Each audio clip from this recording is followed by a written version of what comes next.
UMNO sedar bahawa model parti pelbagai kaum yang kita bawa ini memenuhi kehendak rakyat.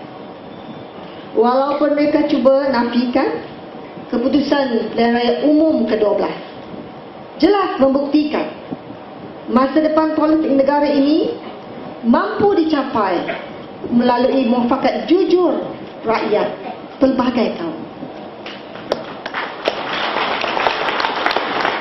UMNO sudah hilang punca dan terpisah daripada aspirasi benar orang Melayu, aspirasi sebenar orang Melayu, kerana asyik dengan kemewahan hasil penyelewengan. Sebab itu mereka menumpukan serangan kepada parti demi memusnahkan kredibiliti kita pada pengundi Melayu. Kita difitnah sebagai anti Melayu. Gejala polarisasi kaum yang dibawa oleh UMNO ini berbahaya kepada negara. Apatah lagi, tidak akan menghasut dan memainkan sentimen perkauman ekstrim menjadi senjata ampuh mereka. Konsep satu Malaysia adalah satu hipokrisi kerana wujud pecanggahan ketara di antara janji-janji manis dan tindakan rakus. Malaysia wajib kita selamatkan dari terus diadu domba dengan sentimen berbahaya. Saudara-saudari sekalian, kerisauan orang Melayu akibat hasutan musuh dan propaganda media bukan sedikit. Kita perlu menerangkan dasar parti kepada rakyat, khususnya orang Melayu, melalui program-program yang berkesan. Mereka harus tahu parti kita jelas mengenai kedudukan orang Melayu dan Bumiputera. Malah landasan dasar bersama Pakatan Rakyat secara terbuka mengiktiraf kedudukan orang Melayu dan Bumiputera seperti mana terkandung di dalam Perlembagaan Persekutuan. UMNO menghasut rakyat bahawa kononnya kita menggadaikan kepentingan Melayu.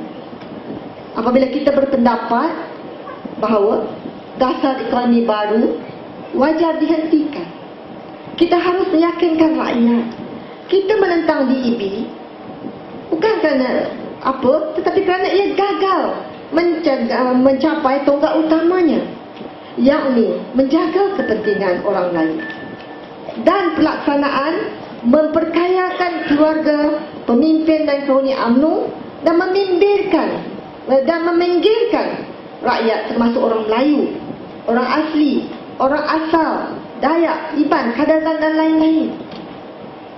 Orang Melayu dan Bumiputera telah ditipu sekian lama oleh UMNO yang mahukan orang Melayu bergantung harap pada kerajaan semata-mata. Kerana UMNO sedar tak kala orang Melayu mula yakin dengan kemampuan mereka dan tidak lagi memerlukan sokongan ahli politik UMNO, masa itulah UMNO tidak relevan. Maka dasar ekonomi mereka adalah curahan bantuan kecilan agar rakyat terus mengharap dan bergantung, tidak merdeka dari segi ekonomi. Tuan-tuan dan puan-puan yang dikasihi, persoalan kedudukan orang Melayu adalah persoalan jati diri dan daya saing. Orang Melayu perlu berdaya saing dan dilengkapi ciri-ciri ilmuwan, kreatif dan inovatif. Keadilan berjuang untuk membina jati diri dan asas kekuatan ekonomi orang Melayu, Bumiputera dan seluruh rakyat Malaysia. Contohnya, peruntukan saham orang-orang Melayu telah diselewengkan oleh beberapa kerak saja, sedangkan majoriti orang Melayu berputih mata. Ketirisan yang berlaku amat teruk hingga kan daripada 54 bilion ringgit yang telah diperuntukkan hari ini tinggal 2 bilion saja dikekal di tangan Bumi Putra. Mana pergi lagi 52 bilion. Apa akibatnya jika pendekatan ini diteruskan? Amalan boros, tabiat memperkayakan diri dan keluarga, menghakiskan keyakinan dan daya saing. Akibatnya, hidupan rakyat terhimpit. Harga barang keperluan meningkat. Minyak naik lagi. Kini subsidi mahu ditarik balik. Bukan subsidi IPP, Independent Power Plants, bukan subsidi AP atau konglomerat kaya, tetapi bantuan rakyat termiskin, terutamanya untuk Bumi Putra. Itu yang akan ditarikkan. Potensi negara ini terus maju akan terbantu kerana kejalan rasuah yang berleluasa. Perkara ini telah dan sedang berlaku. Pertumbuhan ekonomi negara di sekitar 5 hingga 6% saja, yakni ketinggalan berbanding prestasi negara jiran. Saudara-saudari yang dikasihi, persoalan membina jati diri dan daya saing adalah persoalan kaedah. Sebab itu keadilan telah menyediakan kaedah baru untuk membina jati diri dan daya saing orang Melayu dan Bumi Putra melalui agenda ekonomi Malaysia.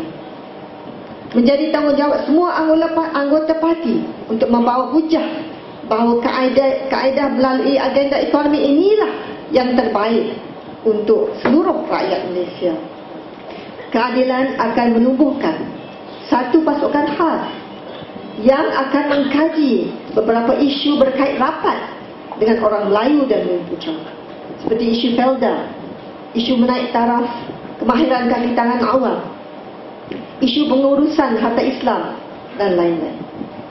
Pasukan khas ini terdiri daripada pelbagai kaum kerana isu-isu Bumi Putra bukanlah isu eksklusif, tetapi tanggungjawab itu akan dipikul bersama oleh pimpinan pelbagai kaum.